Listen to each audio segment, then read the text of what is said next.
There are 3 books in the Bible that have come to be called the wisdom literature: Proverbs, Ecclesiastes, and Job. And all of these books are addressing the same set of questions. What kind of world are we living in? And what does it look like to live well in this world? So, how to be good at life. Yeah.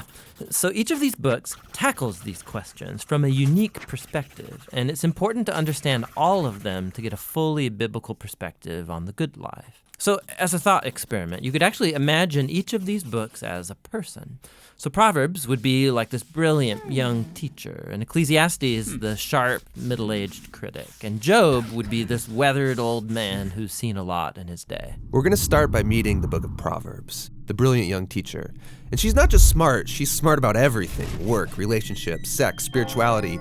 She has incredible insights, things you wouldn't see on your own. Yeah, she would be the perfect friend to have around when you need really specific advice. So what makes her so smart? Well, Proverbs can see things that most people don't see. She believes that there's an invisible creative force in the universe that can guide people in how they should live. And you can't see it, just like you can't see gravity, but it affects everything that we do.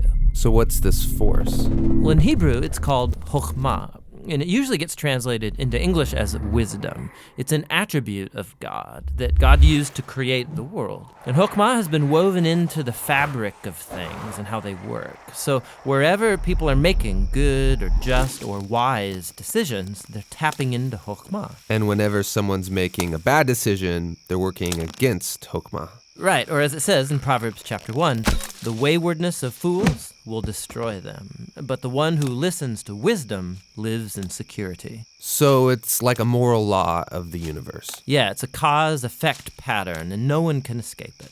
And Proverbs personifies all of this as a woman. Yeah, Lady Wisdom. Right, and she roams around the earth, calling out, making herself available to anyone who's willing to listen to her and to learn.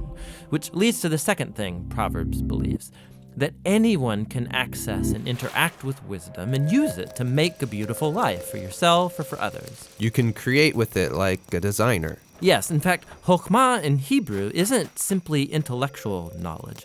The word is also used to describe a skilled artisan who excels at their craft, like woodworking or stonemasonry. So you show you possess chokhmah when you put it to work and develop the skill of making a good life. Okay, that makes sense. So let's do this. Let's go find some wisdom. But before you do, Proverbs has one more really important thing to consider. Chokhmah isn't some impersonal force. It's an attribute of God himself. And so in Hebrew thought, your journey to becoming wise has to begin with what Proverbs calls the fear of the Lord. It's this healthy respect for God's definition of good and evil. And true wisdom means learning those boundary lines and not crossing them. Now, all those ideas you just unpacked are in chapters 1 through 9 in Proverbs. But when I think of the book of Proverbs, I think of the collection of sayings, the Proverbs themselves. Tell me about those. Yeah, those are what you find in chapters 10 on to the end of the book. It's a collection of hundreds and hundreds of proverbs about any and all aspects of life. And chokhmah gets applied to them, resulting in this wise guidance to help you find a path towards success, and no matter what you do. If I design my life with these sayings, life is going to be good. Yeah, or as Proverbs puts it, it'll give health to your bones, prosperity, a long, rich life. Which is a really big claim. But you can see how it's often the case. Wise people, they tend to do better. Things usually work out well for them in life. And so that is the promise and the wisdom of the book of Proverbs. The book of Proverbs is really beautiful. But if we take a step back, some people would argue it's a little too simplistic. Because sometimes horrible things happen to really wise people, and sometimes foolish people get rewarded. It doesn't always work the way we think it should work. That's right, which is why we need to go and listen to our next wise friend, Ecclesiastes the critic, because he's wrestled with that very problem, and he's going to push us further in our journey to find the good life. Hey you guys, thank you for watching the Bible Project. You can find a lot more videos like this one on our YouTube channel. We believe the Bible is a unified story. It all leads to Jesus and has profound wisdom for the modern world. So we're making videos about key themes that run throughout the whole storyline of the Bible. We also make videos that unpack different books of the Bible, looking at its literary structure, the themes of that book, kind of like the one you just watched on Proverbs. We've got a lot more videos to do and a few more series that we want to do as well.